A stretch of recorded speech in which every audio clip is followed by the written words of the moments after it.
Westminster is in chaos. An all-out political war has erupted over Donald Trump's planned visit to the UK this September, and at the heart of it is a backroom campaign to block him from addressing Parliament. Yes, you heard that right. MPs and peers are actively scheming to silence the President of the United States during his state visit. The effort is being coordinated by a familiar face from the Labour era, Lord Folkes of Cumnock, a former Blair government minister, now leading the charge to deny Trump what is typically a high diplomatic honour, the chance to speak in Westminster Hall before both houses of Parliament. And let's be clear, this is no routine protocol debate. This is a politically charged attempt to humiliate a sitting US president, embarrass the government, and reassert a warped moral superiority that's become all too common in today's hyper-partisan Parliament. Lord Folkes has already written directly to Lord McFall, the current Lord Speaker, arguing that Trump's presence in Parliament would be inappropriate. His reasoning? Trump's views on NATO, Ukraine, and, ironically, democracy itself. Speaking to Times Radio, Folkes claimed Trump is not a respecter of democracy and does not respect the rule of law.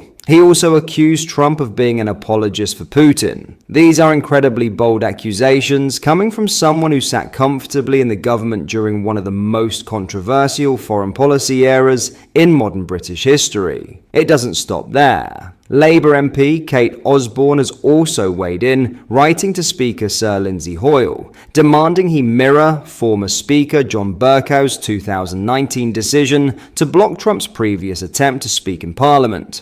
Osborne's letter made it clear Trump may be invited by the government, but he shouldn't be allowed the honour of addressing Parliament. She even warned of a low attendance and unintended consequences if Trump is allowed to speak. Subtle language for what's clearly shaping up to be a boycott. Another Labour MP went even further, saying, "Parliament has nothing to learn from a serial liar, cheat, womanizer and bankrupt. We don't need Trump to lecture and dictate his unilateral terms to our elected representatives." Let's pause right there. Because if that level of personal character assassination is now the standard for who can't address Parliament, then you'd have to bar half of Westminster from ever speaking again. Let's talk facts. Donald Trump is the President of the United States. He is also visiting at the invitation of King Charles himself. He has referred to the King as a friend and described the upcoming state visit as a second fest, saying it will be beautiful.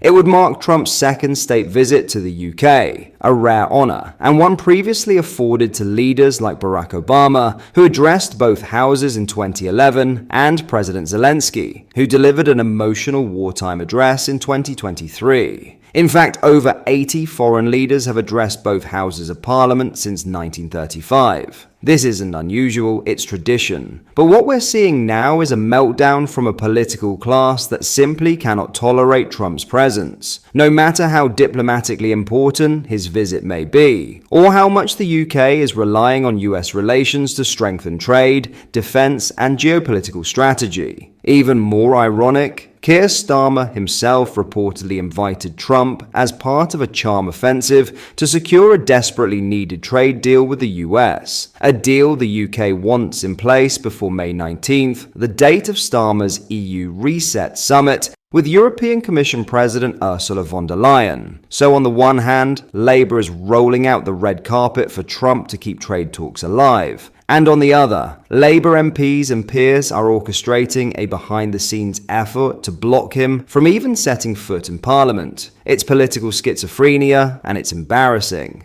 Now let's get to the mechanics. In order for any foreign leader to speak in Westminster Hall, three key authorities must agree: the Common Speaker, the Lord Speaker, and the Lord Great Chamberlain, who is represented by Black Rod. All three must sign off, even if the government requests the speech. According to senior sources, both the Common Speaker and the Lord Speaker were on board with Trump's visit as recently as February, but the lobbying campaign now threatens to blow the whole thing apart. Lord Folkes has predicted a huge boycott by MPs and peers if Trump is allowed to speak, and some of the loudest voices against the visit, the same MPs who tried to block him last time, including Wes Streeting and Lucy Powell, now both senior Labour ministers. So here we are again, history repeating itself, And a parliament that once prided itself on diplomacy and free speech is now at risk of becoming a political echo chamber where only the approved voices are allowed to speak. This isn't about Donald Trump, this is about control. This is about a political elite who can't stand being challenged,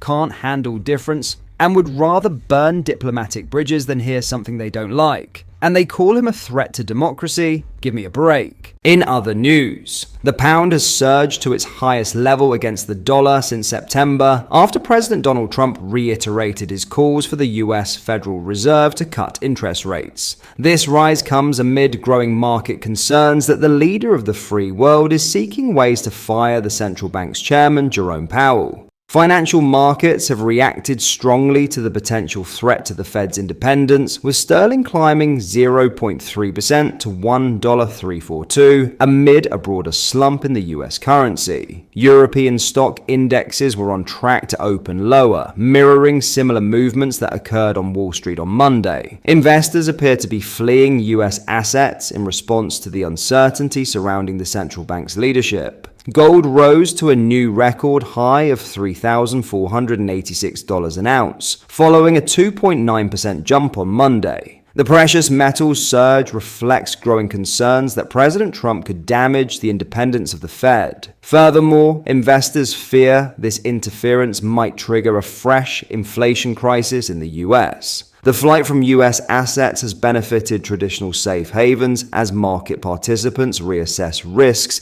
associated with potential political interference in monetary policy.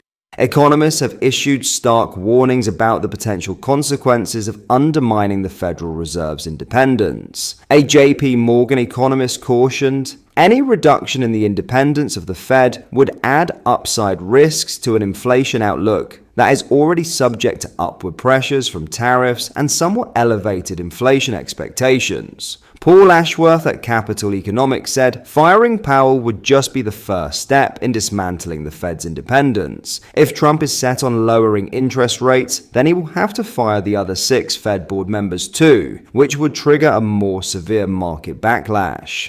Global markets were thrown into disarray after Trump announced sweeping tariffs earlier this month before introducing a 90-day pause on his more punitive levies for all countries but China.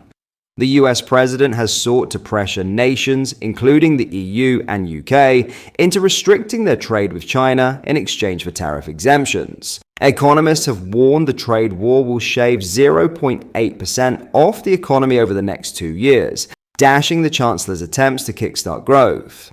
KPMG earlier this month said the US tariffs would leave Britain £21.6 billion worse off by 2027. In an interview with The Telegraph on Friday, Chancellor Rachel Reeves spoke in favour of strengthening ties with Beijing, adding that it would be very foolish for Britain to disengage with the country. China's Commerce Ministry attacked Trump on Monday, threatening to punish countries which seek to appease the US at its expense, with countermeasures in a resolute and reciprocal manner. Politicians urged the Chancellor to use this week's IMF meeting to strike a deal with the US. What are your thoughts on what we discussed in today's video? Let me know down in the comment section below. If you have not yet already, make sure you do drop a like on this video and subscribe to the channel for more British content. Thank you, take care, goodbye.